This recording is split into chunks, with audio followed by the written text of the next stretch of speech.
Hello friends, myself Nilofer Abid Khan, Assistant Professor from Kokar Nanpet Rahul Darkar College of Pharmacy and Research Institute. Today we are going to see transport of gases. It is oxygen transport and carbon dioxide transport. Transport of gases. Let's see first oxygen transport in the blood. A small amount, that is about 1.5% of oxygen, does dissolve and is transported in the bloodstream. Majority of the oxygen is transported by a special transport mechanism, that is by RBC or erythrocytes. Erythrocytes contain a metalloprotein called as hemoglobin, which serves to bind oxygen molecule to the erythrocytes.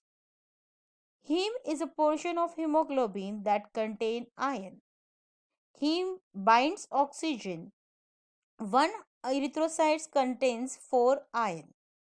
Each erythrocyte is capable of carrying up to 4 molecules of oxygen, and oxygen diffuses across the membrane from the alveoli to the capillary. It also diffuses in red blood cells and is bound by hemoglobin. Following mechanism or reaction is reversible reaction, which shows a final product, that is oxyhemoglobin, which is formed when oxygen combines with hemoglobin. Oxyhemoglobin is bright red in color and it contributes to oxygenated blood. Here you can see Hb combined with oxygen and gives an oxyhemoglobin, which is a final product, and it is a reversible reaction.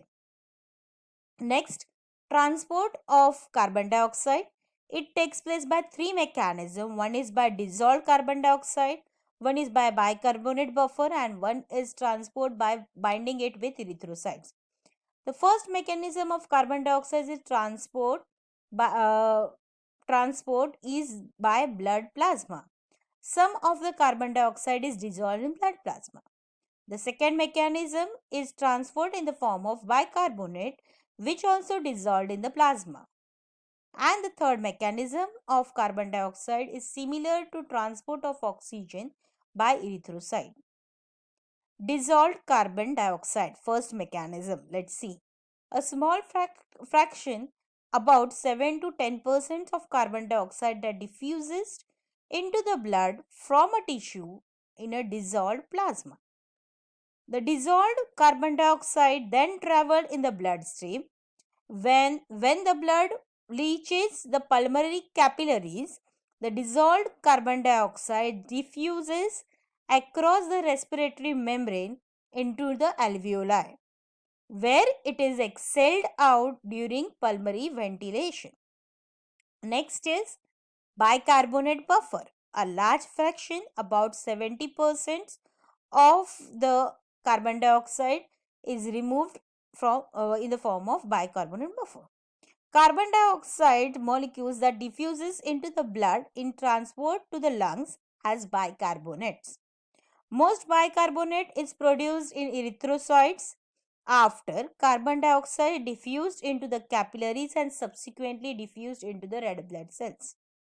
There is an enzyme called as carbonyl anhydrase, which combines carbon dioxide and water molecule to form an compound called as carbonic acid, which dissociates into H plus and bicarbonate ions.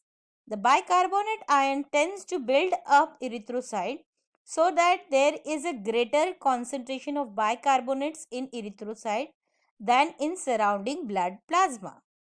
As a result, some bicarbonate will leave the erythrocytes and move down its concentration gradient. The plasma is exchange of chlorine ion. The phenomenon is called as chloride shift and occur because by exchanging one negative ion from another negative ion, either the electric charge of erythrocyte nor that of the blood is altered. At pulmonary capillaries, the chemical reaction that produces bicarbonate is reversed and carbon dioxide and water are the product. Much of the bicarbonate in the plasma re-enter the erythrocyte in exchange of chloride ion. The hydrogen ion and bicarbonate joins to form a carbonic acid, which is converted into carbon dioxide and water by carbonyl anhydride.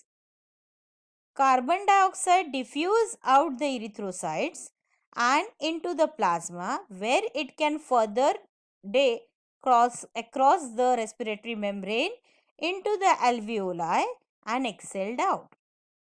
Means what happens first, there is a formation of carbonic acid which will give H plus ions and bicarbonate ion.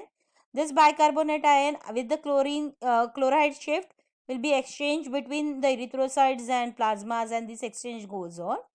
And again it is this bicarbonate ion will again combine with the hydrogen molecule, will form a carbonyl acid, and this will give CO2 and H2O. This CO2 will diffuses from erythrocytes, enter into the pulmonary membrane, into the alveoli, and from there it will be entered into the pulmonary ventilation, that is it is exhaled out. Next, by carba-aminohemoglobin. About 20% of carbon dioxide is bounded by hemoglobin and is transferred to the lungs. Carbon dioxide does not bind to iron as oxygen does.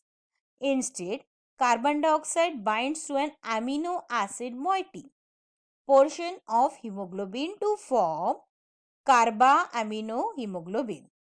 When hemoglobin is not transported, it tends to have a bluish purple tone to its creating the dark maroon color typically of deoxygenated blood. The formula depicts the reversible reaction. CO2 plus Hb will form an HbCO2, that is carba-aminohemoglobin.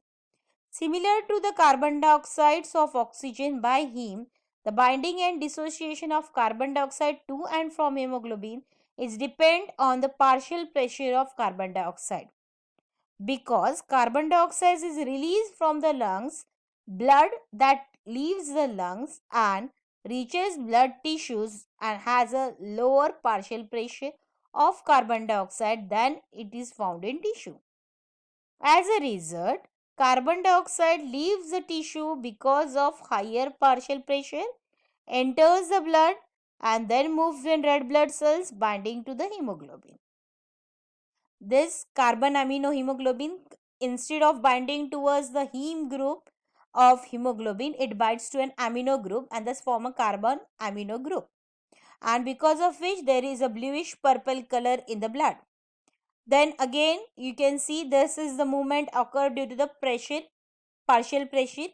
As the partial pressure of the tissue is higher, so it moves from that towards the lower pressure to, you can say, leaves the tissue because of its higher partial pressure and enters into the blood, and then from in the blood then it reaches to the red blood cells where it forms the aminohemoglobin. Thank you.